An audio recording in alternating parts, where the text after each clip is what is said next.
A movie came out called Longlegs.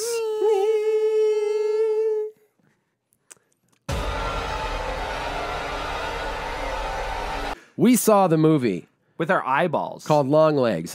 Real quick, if you're a listener of the podcast, I just want to give you a fair warning. This is not our typical spoiler-free territory. This is a full spoiler review / reaction of the movie Longlegs. Are we going to do that every time? I think so. Also, if you're a listener of the podcast, only you know why we're doing that. No, it's easily explainable if you've seen the movie. Yeah. You know it's got a great soundtrack. That's It's got true. great sound design. And anytime the word is said in the movie, you always hear that noise that we're making. What's the noise? Well, first you got to say Longlegs. Also, if you don't listen to the podcast, and this, 30 seconds or whatever, is enough for you to be like, hey, I'd love to hear a spoiler-free reaction to the movie Longlegs, I forgot. then you can go listen to the podcast because we talked about that. We're talking about everything from like the marketing to our current position on the movie. Let's start with anything negative that you have to say about it. Yes. What comes to mind? Like a thing or a couple things or whatever. What could you be like, here's the thing that's not cool? I really wanted more Longlegs in the movie. That's fair. I wanted more of Nicolas Cage being a freak, being terrifying. There she is. It does lend itself well to the movie when you're anticipating what he looks like, when you're seeing him on screen in like random moments. But then there's some scenes where it's like it is him for a while. And I'm like, it's weird that they decided to like include this scene of him like driving around and going to like a restaurant. Like it almost felt like they had to include it to get more Nick Cage in there. Yeah, you're right. As opposed to having him do like natural things that he is doing in the movie. Right. It felt like just forced in to be like, Nicolas Cage is in it and he's scary. Yeah, as if it was written to a lot of what's happened with Longlegs and the murders involved in the movie have already happened, and you're just learning about them along with Lee Harker, who's the main. Also, if this is a movie you're not going to watch and you're going to watch this video for some reason, you're following brand new FBI agent Lee Harker to kind of investigate I don't know why I said kind of. She's explicitly investigating these murders that are happening involving this character named Longlegs. And you're sort of learning about the majority of the murders that have already happened. So it is almost like they wrote that and they were like, we should show the guy some. Right. We should put him in a little bit more. So actually, kind of tying into that, what were your expectations going into the movie? I expected it to be more of a horror fest. Same. And it was much more of a thriller fest. True. The marketing, I think, is another big negative for me because it was great marketing, but it wasn't marketing the right movie. Yeah. You're a big fat phony. I felt the same way. I apologize to anyone who is also a podcast listener because I just harped on this for a minute. But I really think, and this is honestly, especially after sitting with the movie for a few days, my biggest problem with it is everything leading up to it because it's a different movie than I was sold. Yes. But it's great. The only reason I have a problem with the marketing is I really feel like all of the majority of the negative responses to the movie are because of the expectation that was set. Yeah. And that's something I unfortunately was like fighting throughout the movie while being very conscious of the fact that like as a film, like the cinematography, there's just so much about it that's incredible, but it took me a couple days to process how good it was. Yeah. Because I was already fighting something I was like... And that's a problem with like seeing trailers and having preconceived notions of a movie going in. It is, but I felt like this one was so good because it didn't give away anything. Right. It did what I want most trailers to do and most marketing is don't tell me about the movie. Right. Just like show me like a couple quick clips of random things. Sell me the vibe. Yeah. Sell me the vibe. Dude, that's a great way to explain it. And I felt like this did. And then I got to the movie and I was like, oh, this is different. Right. It's not the vibe that they were selling. Yeah. You don't know right away, though, because I think the cold open is one of my favorites I've seen in a long time. Yep. It's shot in a different, what's it called? Ratio. Yep. Right? Film format. Yeah. These are all things. Yeah. And that gives it an eeriness. And I think the sound design is one of the standout things throughout the movie. And you get a glimpse of that right away, especially with the way Longlegs' voice Wow, that was a good one. I wasn't even ready for that one. I said it. The way Longlegs' voice is a little bit distant, it reminded me of the way audio was used in all of Skinamarink. Yes. Where it's a little far off and you hear it and it almost felt like it was behind you, especially in the theater. And that was like eerie. Looking back to the beginning, I wonder if the way they shot it where you don't see Longlegs full face, partially because they're building that anticipation. That was a big part of the marketing as well. It's cool for that reason, but also because Lee is a child at the beginning there. Yes. So I almost took it as like, this is my line of sight. And the way he sounded, like all of that. But then when he kneels down or crouches down and you just get like that split second of his face. Just like a hard cut to the Longlegs title screen. It's like, ooh. Yeah, that was Strong. so sick. And it reminded me there's a Buffy episode called The Body. And it's very much it's similar to that in that they use a lot of camera angles to kind of express like disorientation from a first person view. And whereas this was like, you're a little kid, this stranger's walking up to you, like that I would say was one of the more like unsettling and disturbing things about the movie, which are also words that got used that I was kind of anticipating more of throughout the film. And I would say the third act gets there a little bit. Yeah. But overall, like really my only complaints was like the expectations I was given going in. Yes. And that was a little bit frustrating. What were your favorite things about it? You already touched upon it, but the sound design was next level. Literally, like... It is the star of the show, I'd argue. Yeah. It's essentially what makes it a thriller or a horror. Yes. Like, do you remember this scene? So there's a moment where it's cutting from like shots of the woods, and it's just that really high-pitched noise just when it cuts to that shot. Yep. I was like, this is so... That was so good. It's so, like, pointed and intentional. Yep. Which obviously, you know... I think it was like a violin, right? They were like... Oh, like a pluck. Yeah. Yeah. I think you're right. Yeah, maybe it was like I guess I don't know the mechanics of exactly what they were playing. But. Right.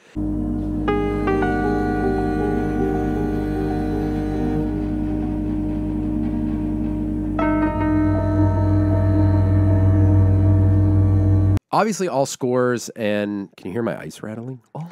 All scores and soundtracks are meant to be intentional, but I guess there are certain ones out there, like It Follows is one that pops to mind. Yes. And comes to mind. I don't know if things pop to mind. Yeah, they could. And also Sinister is one of my favorite like horror soundtracks. And you're just like, oh, they're really texturizing this in a very intentional way. Yep. And that makes me excited because that happened so early on. I'm like, oh, the whole movie's going to feel like this. Yes. And it did. It did. And I find a lot of times when scores are like punctuate scenes like that, those are also the movies that often have a bunch of scenes where there's no sound at all. Yes. And it's so effective because the score is so prominent. Yeah, and because you notice it there. Like Right. a lot of the times, maybe not all the time, but scores or soundtracks in movies can kind of blend in with everything that's going on, like action scenes and stuff. But in this, it is as much important as any of the actors on screen. Yeah. Because it does make the whole scene, it frames it. It's like the sound, then the cinematography, then the actor. Like they're all coming in together. Yeah. And that's another strong point is cinematography. The shots in this, crispy.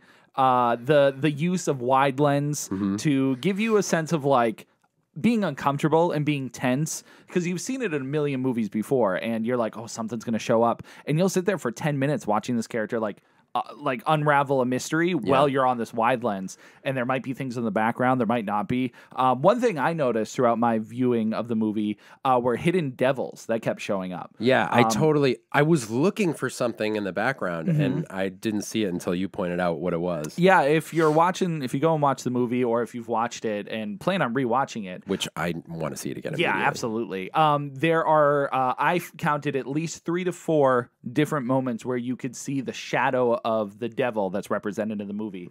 Big horns and almost kind of like what's that Christmas? Oh, Krampus. Kind of like what Krampus looks like. Yeah. So just if you're paying attention there, I saw it very early on in the movie and I was like, oh, that's my mind must be playing tricks on me in the shadows. And then I saw it again later and it was the same thing, same design. I'm like, oh, there's like something there. And it fades away pretty quick. Which like I'm always impressed by stuff like that where it's like, how do you translate to film a moment when your eyes might be playing tricks on you, like that the very early scene in Hereditary. Yep. Where you see is it Tony Collette's character's mother that she sees like in the corner of her room and she's like in the dark. It's like a ghostly figure. Do you know what I'm talking about? Yeah. You like barely see her. She's hardly there. Well, that's used again in the movie at the end when she's in the top corner. Oh, yeah. Yeah. And it's like, how do you... I mean, I literally just don't know the mechanics of filming something so that your eyes take a minute to adjust. Yep. And it felt like that. What about you? Any like strong standout things? Yeah, I mean, so the scene early on when her partner gets shot was... Shocking. Yeah, I didn't see that coming. And it was a funny roller coaster because the beginning felt... like it had the discomfort of Hereditary and Skinamarink before it, well, this isn't a Skinamarink review, so I won't spoil anything for that. But, you know, it cuts to her first case, and then I was kind of settling in, I guess is my point. I was like, all right, so this is the vibe. And then it ramps way up when he gets shot. Yeah. And then it cuts again, and it comes down again, and upon reflecting, that's like one of the things I liked about the movie so much is it like really drags you along until something crazy happens or there's a twist enough that you're like, what is happening? And like also being so baited to find out more about Longlegs. Yes. I would say sometimes to its detriment that The dragging? not the dragging, but the hype around Longlegs. And I had a drink in my mouth. I know you did. And like the whole marketing was based around like they can't show his face, it's too scary or whatever. Yes. And he ultimately just ended up being like a little bit of makeup. Yeah. Like and I've seen him described as glam rock. That was the what he was, I guess, previously before he became possessed by the devil. Yeah. He was just like an ex glam rock person. Yeah, I see that. And I think that was my thing too, is because of the marketing, because of all the focus on like how disturbing he looks and all this stuff, I was almost expecting like a monster later. Yeah. Like I was expecting him to turn into something. Like his face would be deformed, but like horrifically monster-fied. Right. Not just like, you know, face melted or burned or whatever like that. Because I have seen, you know, just faces in horror movies that have stuck with me. Yep. And they're not all monsters. Like the closet scene from The Ring. Yeah. You know, something like that, where it's like, okay, that's going to sit in my brain for a minute. And it wasn't anything like that. It looked like kind of a botched surgery. I do think, and it's another thing, because when I think back, his character was super creepy. Like when he was in the like, what was it, a hardware store or a drugstore? Yeah. And he's just interacting and doing like this stuff with the girl at the cash register. And I think the whole time there was a little part of me that was pissed that he wasn't scary or looking. Yes. So I wasn't focused on like how creepy he was being until like later. You know what I mean? Like after the movie, I'm like, no, there were him singing in the car. Yep. It's one of those movies that's like a fine line between, or one of those moments that's a fine line between comedy and horror. Yes. But because of like the swelling sound design, it's like that scene ends and you're like, all right, that guy's crazy. I'm not very comfortable anymore. Not that I was. So that was a big thing. I agree with you where it's like, his face alone isn't anything that I'm like, it's weird. Yeah. It's definitely weird. And I appreciate that. But I think in a way it took away, there were moments where I was like, I kind of, you know, I feel like Heath Ledger's Joker is maybe a little more unsettling. Right, because he's than got like this. the scars on the face. Yeah, and the stuff. scars Yeah. and the makeup. the makeup that's like melting off throughout the movie, Yeah. and he's probably equal levels crazy, just in different ways. Yeah. But yeah, I think that was another thing that afterwards I was like, no, he was crazy and creepy, but not what I was sold initially. How did you feel about the third act? Because I feel like the whole movie is a very grounded FBI serial killer, true crime-esque thriller. Yes. Until you get to the third act and we take a hard turn into the supernatural. Yes, supernatural and demons and devils and things like that. So I felt like it was a fine direction. That's the thing, because a lot of these thriller type movies are usually always end up being grounded, and it is about the killer. Right. But in this case, the killer, Longlegs, is not the focus, is ultimately not the main villain. You're right. He orchestrates, or I'm sorry, he is a puppet being used by the devil to do a grander plan, which is, I think, an interesting take. Yeah. But I think because we're so used to thrillers just being grounded and continuously grounded, it is a little jarring. Yeah. And it all comes to a head real quick. That's true. It definitely does. For a movie that's such a big slow burn. Right. Right. And I wonder if that hurt it in an initial viewing, but thinking back to it, it's like I've seen thrillers that stay grounded the entire time. Yep. Maybe the wackiness of the third act of this is not maybe. I respect it, but I'm like, I wasn't sure how I felt about it as soon as we saw the doll. Yep. As soon as we saw the like black smoke coming from the doll when she got shot. I was immediately like, all right, I need some explanation. Right. I don't know what's going on here. And the contention I had with what follows is that moment is her mother saying, "You're free now." But I don't get how she's free other than she now has her memory back. Yeah, I think she was like stuck in a daze, I guess. Like, so it's just that, but it's not that it's over. Right. Not that it's because her mother was still continuing the pattern, still continuing bringing dolls. And why is that? Is it because her soul was like now in control of by the devil? It was, yeah, because in control of the final line the mother says is, "Don't call me that," and her voice becomes like demonic. So I think the mother was like fully possessed. Like she was like, Mom, like, don't make me do this. And she's like, "Don't call me that." And I forgot about that. Yeah. So I think the mother was fully possessed at that point, I see, and it wasn't her anymore. I've heard and I read that her face changes and becomes demonic too. I didn't see it when she's yelling at that part. There's a lot going on in that moment. There's a lot going on. So yeah, my understanding is that she was like fully possessed by the devil, and I think the whole crux of the movie is like when you think about like, okay, why was Longlegs like in the mother's basement, and why did all these things happen?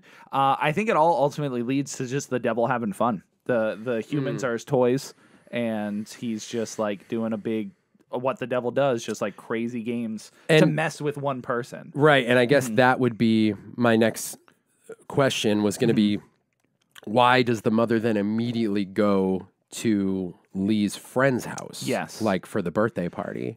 And because why is it that house? And I don't know if there's any like explicit reason for that. Other than that, it's the daughter's birthday, and that was connected to the whole thing. And that was the thing. The 14th. And that's the stuff that I really loved looking back on. I love things like that where you're like, why? I see that all these things are supposed to be pieces, but I don't understand why. Yeah. And I really loved reflecting on all of that and trying to figure out some of the questions that weren't fully answered, I felt like, but also thinking back to the things I saw early on in the film that I was like, I didn't even notice were kind of seeds being planted, you know? Some of them felt a little bit obvious. I guess like the mother seemed suspicious from the beginning, but I didn't really know how, I guess. Yeah, because all we saw were phone calls at first. Yeah. And she was like a little weird, and I thought there was like a death and they weren't talking about it. Like, right. Yeah. It seemed like there was some kind of tragedy that had happened there. Something weird. Yeah, it's a lot of just like building up. The whole movie is a slow burn. But honestly, as far as slow burns go, it was like a nice warm burn. Like my fingers, I was like, oh, I'm warm. It's slow, but I'm nice. I'm comfortable. Yeah, I think it's because in all of the slowest moments, there's something you're holding on to or waiting for like a reveal of. Like her looking at the letter or the card. It's a slow, quiet scene, but it's kind of an exciting one. Yeah. You're like, all right, what are we going to get to learn here? There were some things that I really loved thinking back to, him calling her the almost birthday girl. Almost birthday girl. And that actually mattering. Yes. Not just a creepy throwaway line. Yeah, which it is. I love that it's so creepy and weird and then later means something. Yeah. And then him referring to the man downstairs, which that seems obvious now because a common euphemism for God is the man upstairs. Yep. But then also Longlegs becomes the man downstairs. Yes, literally. In her house. Yep. That's awesome. That's terrifying. You know what I mean? I want to see a prequel where we see, like, how does she live? Well, I guess if her brain's already like dazed and confused, she might have just not remembered. Well, I think that was the thing, is like he is almost blocked from her vision. That's why her last memory of him is when that interaction. Yeah. And which that makes a lot of sense too, because throughout the movie she doesn't know anything about him. But that's another thing that was obvious. Like when they made that cut from the cold open, I'm like, well, that's obviously her as an adult, Right. You know. So the whole time, I didn't even make that connection. You didn't? No, I thought it was just like a random cold open that was separate from the main story. Yeah, no, because when it comes back later, it's the exact same setting. Yeah. And so I caught that like right away. I was like, I don't know if that was supposed to be like sneaky, but that's clearly her from the beginning. Right. And then as they're, looking into finding Longlegs, it's like she doesn't know anything about him. But that's kind of done well too, because I didn't find myself questioning that too much. That she didn't remember him? Yeah, like I guess I kind of explained it to myself in my brain, like maybe she had that interaction and nothing really happened, and she didn't realize that was him until she found the photograph of him. And it's like, yeah, so maybe there's no reason to really question it. Do you know what I'm saying? No. So, like, they show that she clearly has an interaction with him as a kid. Yep. And then when she's on the case, it's like, well, why doesn't she remember anything? Oh, remember. But I guess she doesn't know it was him. She doesn't know it was him, and she was just a kid anyways. But he does explicitly call himself, well, he doesn't call himself Longlegs. He just said he forgot to wear his long legs today. No, he did wear his long legs. Overall, extremely positive experience. It took me a little reflecting because I had to get over what the marketing did to me. Yeah, it does hurt more than it helps. Though you gotta commend the marketing team. It was really good. Yeah, it's great marketing only if the movie lived up to the type of marketing. Saying it's the scariest movie ever. Right. Doing the heart monitor when she goes and sees Nicolas Cage. Yeah. And then when you see that scene and it's just like, oh, he's just like a little creepy. Like, right. It's great marketing, but done poorly. Or for a different movie. For a different movie. Is what it felt like. Yep.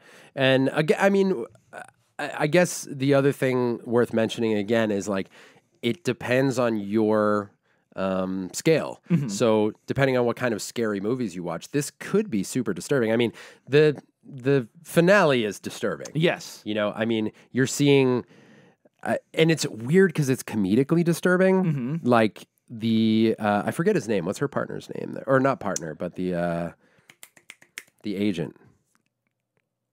Hank. Is it like Carter? That sounds right. Agent Carter? My phone's gone. Agent Carter.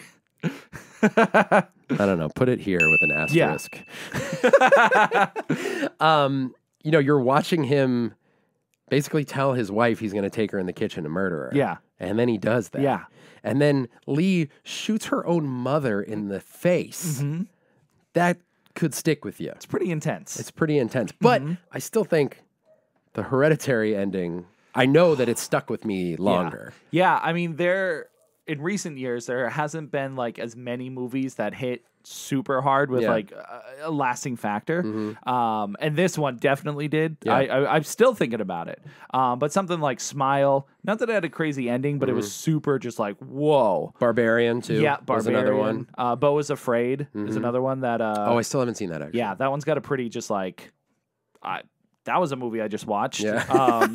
So yeah, it definitely fits in that genre of like pretty out there, a little bit artsy, but not too artsy. I totally agree with that. Yeah, like it's because some of these do go into full artsy and abstract, and it touches upon it, but doesn't ever get too much. Yeah. It doesn't ever feel like it's too good for you. Right, exactly. Anybody can enjoy it. Yeah. I loved it. The second I left the theater, I was able to detach myself, thankfully, from the marketing because I was just so invested. It got me from the beginning, and I was just like, okay, here we go. So yeah, total keeper for me. Yeah, same. Absolutely a keeper. See it in the theater if you can. Yep. I think for the sound. Yeah, sound alone is totally worth it. Just the direction things are coming from, and it's very cool to be in a big dark, loud room to watch this movie. The silence is the loudest silence I've ever heard in a movie alone. So, absolute keeper. Would love to hear what you guys thought about it. Your assessments, things we missed or got wrong. Please leave them in the comments. If you dug the video, you can like it. If it's your first time here and you'd like more, you can subscribe. And I guess that is it. Yeah. We just talked about Longlegs. And my legs are short. All right, see you later. Bye.